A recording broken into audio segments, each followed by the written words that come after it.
This industry looks solid from the outside, but look closer, and we found a hole in the pocket the size of a crater. For a century, GM and Ford were like twins joined at the hip. But in 2026, the twins have officially filed for divorce. One is betting the house on scale, the other is cutting the house in half to save the foundation. Welcome to the HDIN Research 2026 Strategic Audit, the Great Detroit Divergence. Before we check if the business is actually making money, we have to look at the weather.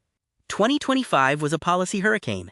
The rules of the road didn't just change, they were set on fire and rewritten. We call this the deep water zone, where the tide is going out and we're seeing who's been swimming without a life jacket. Look at this scoreboard. General Motors is still holding on to the number 6 spot globally, big, heavy, and still standing. But Ford has slipped down to number 9. Why? Because the business in China turned into a restructuring nightmare, and the American market did a complete 180 on electric tech. Detroit had to pull $4 billion out of their pockets just to fix the face of their Chinese operations.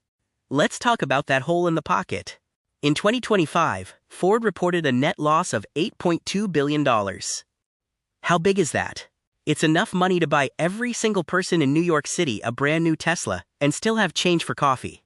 Ford calls this a financial cleanup, a way to flush out all the bad decisions of the last decade in one go. But that is a lot of blood on the balance sheet. The policy shift was like the coach walking onto the field at halftime and announcing that we're playing a different sport now. The One Big Beautiful Bill Act ended the EV subsidies instantly. Suddenly, gas-guzzling V8s are the ones getting the tax breaks. Detroit's factories were built for a future that the government just canceled. Both companies are bringing in about $185 billion in sales. That's a lot of grain in the barn, but look at the efficiency. Look at how much they actually get to keep. GM keeps about $7 for every 100 they make. Ford? They're barely keeping $3.60. Sales are fine, but the engine is barely generating enough heat to keep the lights on. This is the money disappearing act. Ford Pro, their commercial truck business, is an absolute cash cow, making $9 billion. But then comes the Model E electric division, which is just a giant furnace burning $4.8 billion. Throw in a massive aluminum factory fire and some massive accounting cleanups, and that $9 billion cow is suddenly starving. Talk about bad luck. A major fire at a key aluminum supplier, Novelis, cost Ford $2 billion in 1 year. It shows how fragile these lean supply chains are. When one factory in New York burns, the whole global assembly line stops. In 2026, they're spending another $2 billion just to keep the metal flowing. Resilience is expensive. Now for the meat of the audit, the two divergent paths. It's a classic battle of scale versus focus. GM is doubling down on scale, the big platform play. Ford is taking out the garden shears and cutting everything that doesn't bloom immediate cash. Two different bets on how to survive the next 5 years. GM is playing scale persistence. They're keeping the whole lineup, believing that once they build enough, the costs will naturally drop. Ford is doing radical pruning. They canceled 3 major EV programs and stopped making the F-150 Lightning because they simply couldn't afford the fire in their pocket anymore. GM expects to make $15 billion next year. Ford is hoping for 10. GM's plan is simple. Buy where you build. They are spending $4 billion to bring parts production back to the US. They want to own the battery, own the motor, and own the software. They even bought out their partners in the Cruise self-driving unit to make sure they have total control of the brain. Ford is doing the opposite.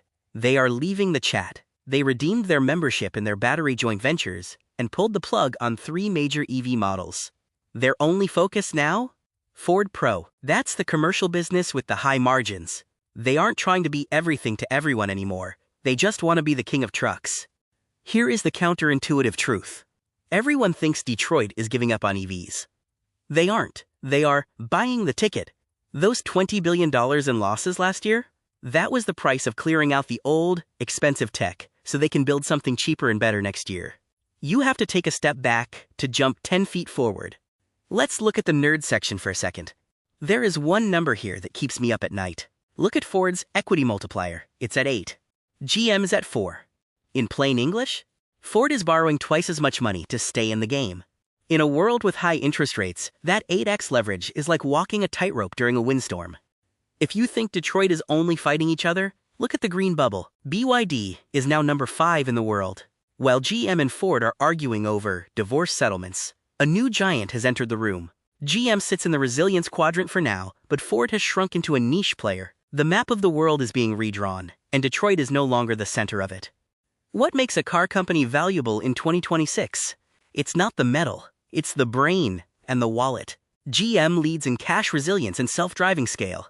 Ford leads in accounting transparency. Basically, they were the first to admit their EV plans were failing. But the real battle is in the software.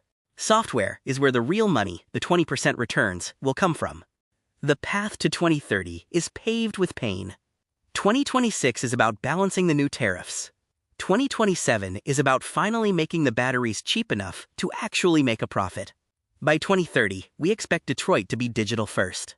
The $20 billion cleanup of 2025 was just the cover charge to stay at the party. If they didn't pay it, they wouldn't exist by 2030. The final verdict? Efficiency is the new innovation. Innovation is cool, but being able to keep the money you make is better. GM's strategy of scale persistence is the safer bet for now. Ford's radical pruning is a high-risk, high-reward turnaround story. If you want the full data behind these divorce papers, email us at sales@hdinresearch.com. Thanks for watching.